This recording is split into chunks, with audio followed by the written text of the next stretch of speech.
Today we're going to continue to explore our series focused on the French herbal liqueurs Chartreuse, and with this one we're going to bring in some Benedictine. So stay tuned right here at the bar with Stave and Slide.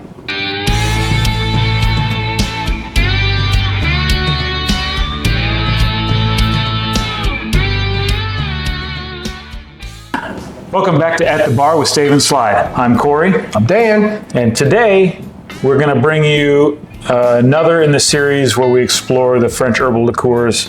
Today we're using Yellow Chartreuse. Yellow. The last one we did the last word was Green Chartreuse.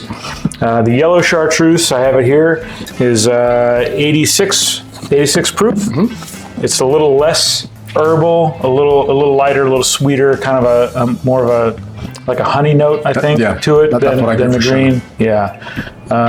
So we're going to use the Yellow Chartreuse in a little cocktail called the Monte Cassino. Monte Cassino. Now, the Monte Cassino was created in New York City at a bar called Louis 649, I believe. Yep. Bartender's name was Damon Dyer, if I remember correctly. Correct. And this cocktail won him the top prize at the Benedictine 500th anniversary cocktail competition. So kind of excited to get into it and give it a shot. So where's it get its name from? So it gets its name, Monte Cassino. If you're familiar with the region at all, Monte Cassino is an area in the Italian Alps. Yep, in Italy. Which is where the Benedictine monastery. The Benedictine order, I think it was first originated in that area. So the Benedictine liqueur, I have it here. The legend is, much like the chartreuse that is made by the Carthusian monks, the legend is that the recipe for Benedictine was garnered from the ancient Benedictine monks. Right. That's generally regarded as nothing more than a legend. Marketing. So marketing. Who are we to judge? It's delicious, so who cares? But the two love a good story. Absolutely. These two combined are gonna bring kind of a warm, sweet herbal note to the cocktail. We're gonna balance that with some rye. So we're using bullet rye today. And just like the last word, this is an equal parts cocktail. So the last part, a little bit of lemon juice, 3/4 ounce all around. Yep. And same as the last word. Same as the last word. So that's what we said in the last. Swapping out some different ingredients. Exactly. That's exactly what you said the last time. Is the last word is kind of the springboard for a lot of the other cocktails. And this one's using rye. So like I said, we're going to jump back into our familiar territory. Yeah, absolutely. All right. Let me get some fresh lemon juice here.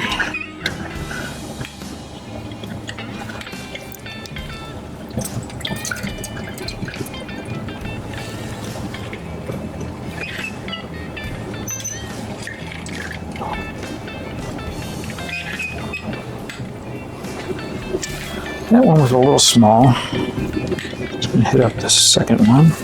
So talking about the marketing of this in the story, even on the bottle, we were talking about the Benedictine, how it says DOM. Has anyone ever wondered? If anyone's ever wondered what that means, it stands for Deo Optimo Maximo, which means to God, the good, the great. And that is what the Benedictine monks used to put on all of their documents that they would write to dedicate their works to God. So far connecting the legend so much to put it on the bottle to make the story that much more realistic and interesting. I think that's fascinating. It worked. I guess so. Okay, 3/4 ounce fresh squeezed lemon juice. We're gonna do 3/4 ounce Benedictine.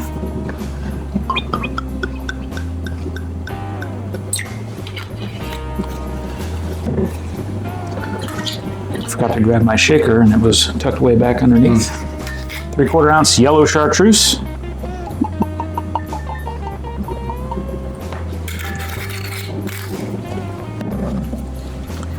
And 3/4 ounce of your rye of choice. Now we're not doing, we're not going too proofy on the rye. This is, bullet is 90 proof. 90 proof, yeah. Yeah, so, you don't want to go, rye's a little spicy anyway. With the spice notes from the herbal liqueurs here. You go too proofy, it'll get maybe a little too peppery. So yeah, about 90 proof is where you want to land on this one. And we mentioned that it's kind of a rule of thumb with the yellow and the green. You don't want to go too overboard. Sure. Okay, 3/4 ounce rye. Ice. All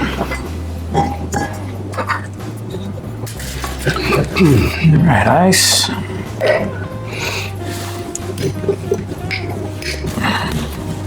And just like the last word, we've got a choke coupe ready. Good, my garbage can. Give it a good shake.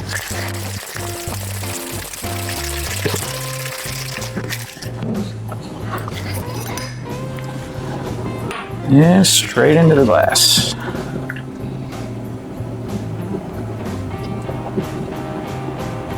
I like that color. Looks like a whiskey sour. It does. Nice yellow color.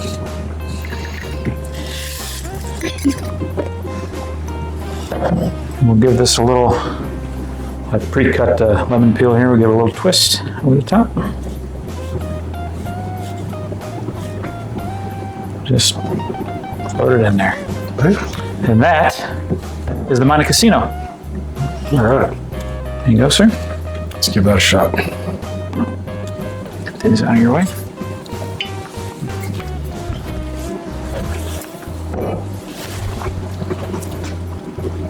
Ooh. That's really good.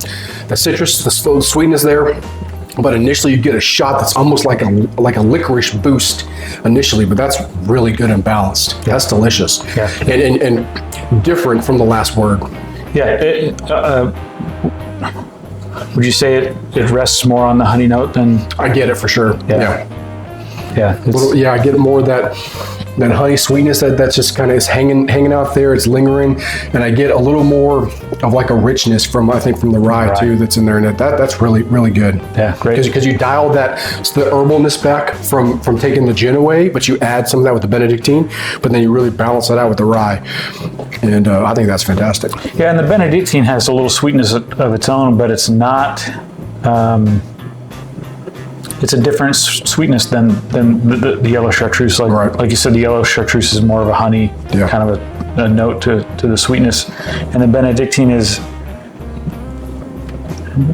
just it's just sweet. I don't know, just not really a That's my first time tasting that, and I'm a fan. That's really good. Yeah, great. I'm glad you like it. Yep. So, all right, that's the Monte Cassino. Step 2 in the series of herbal liqueurs. We've got a couple more coming for you. So stick around with the channel. Thanks for checking us out. Remember to stop by staveandslide.com. Check out some of the articles we've got there.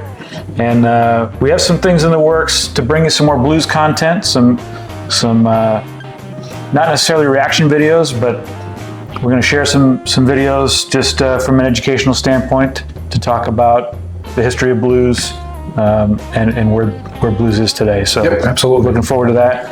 But we'll see you on the next one. Until next time, cheers. From Stave and Slide.